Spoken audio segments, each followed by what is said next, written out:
नमस्कार मित्रों।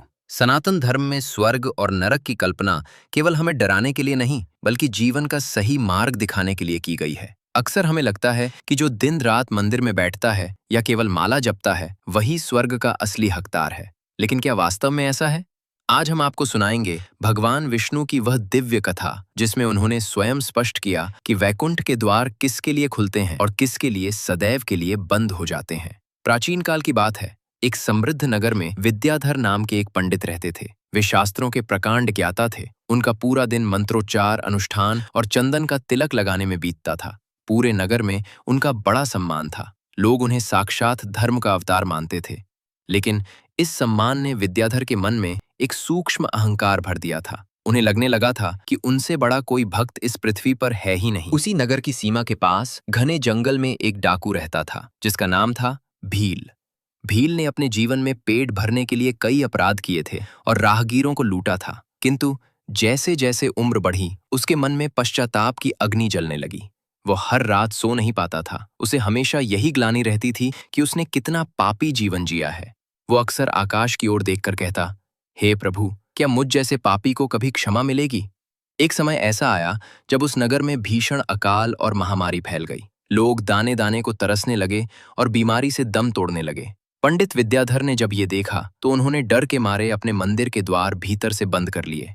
वे केवल अपनी सुरक्षा के लिए जप करने लगे। जब कुछ भूखे और बीमार लोग उनके पास मदद मांगने आए तो उन्होंने ये सोचकर उन्हें दुत्कार दिया कि अछूतों या बीमारों की सेवा करने से उनका धर्म भ्रष्ट हो जाएगा और उनकी पूजा खंडित हो जाएगी। वहीं दूसरी ओर जब उस डाकू ने लोगों को तड़पते देखा तो उसका हृदय करुणा से भर गया। उसने सोचा, मेरा जीवन तो वैसे भी पापों से भरा है, कम से कम मरते मरते मैं किसी के काम तो आ सकूं। उसने अपने जीवन भर की लूटी हुई सारी जमा पूंजी निकाल ली और उससे गरीबों के लिए अन्न और औषधियों की व्यवस्था करने लगा। वो दिन रात बीमारों की सेवा करता, उन्हें अपने हाथों से पानी पिलाता, जबकि उसे पता था कि वो खुद भी संक्रमित हो सकता है।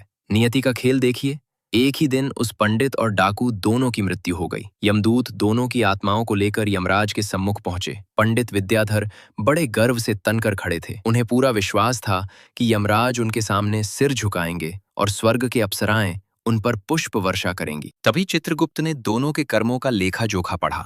यमराज ने कुछ पल विचार किया और फिर कड़कती आवाज में आदेश दिया, इस पंडित को नरक की सबसे अंधेरी कालकोठरी में डाल दिया जाए और इस डाकू को ससम्मान वैकुंठ धाम के लिए विदा किया जाए। पंडित विद्याधर ये सुनते ही चीख पड़े, अन्याय, ये घोर अन्याय है। हे यमराज, क्या आपकी बुद्धि भ्रष्ट हो गई है? मैंने जीवन भर भगवान विष्णु का नाम जपा, शास्त्रों का पाठ किया और इस डाकू ने लोगों का रक्त बहाया, फिर इसे स्वर्ग और मुझे नरक क्यों? तभी वहां स्वयं भगवान विष्णु प्रकट हुए। उनकी अलौकिक आभा से पूरा दरबार प्रकाशित हो उठा। श्री हरि ने पंडित की ओर देखा और अत्यंत करुणा भरे स्वर में बोले, पुत्र विद्याधर, तुमने मुख से तो मेरा नाम लिया पर हृदय में कभी दया और प्रेम को स्थान नहीं दिया। तुम्हारी भक्ति निस्वार्थ नहीं थी, वो केवल तुम्हारे अहंकार को संतुष्ट करने का साधन थी। तुमने संकट के समय मेरे ही स्वरूप उन गरीब लोगों को ठुकरा दिया। फिर प्रभु ने डाकू की ओर इशारा करते हुए कहा, इसने भले ही अतीत में अपराध किए पर इसके मन में सच्चा पश्चाताप था। इसने अंतिम समय में अपना सब कुछ दांव पर लगाकर निस्वार्थ भाव से मानवता की सेवा की। वास्तव में जो मनुष्य दूसरों के दुख में काम आता है वही मेरी सबसे बड़ी पूजा करता है। श्री हरि की बातें सुनकर पंडित विद्याधर का सिर शर्म से झुक गया। भगवान विष्णु ने संसार को यही संदेश दिया कि स्वर्ग का हकदार वो नहीं है जो केवल शब्दों में धर्म को रखता है,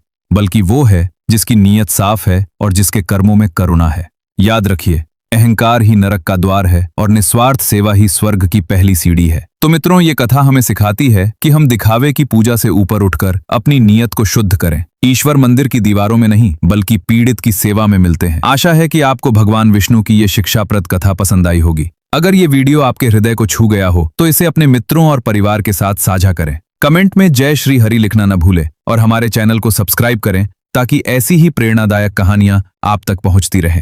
धन्यवाद।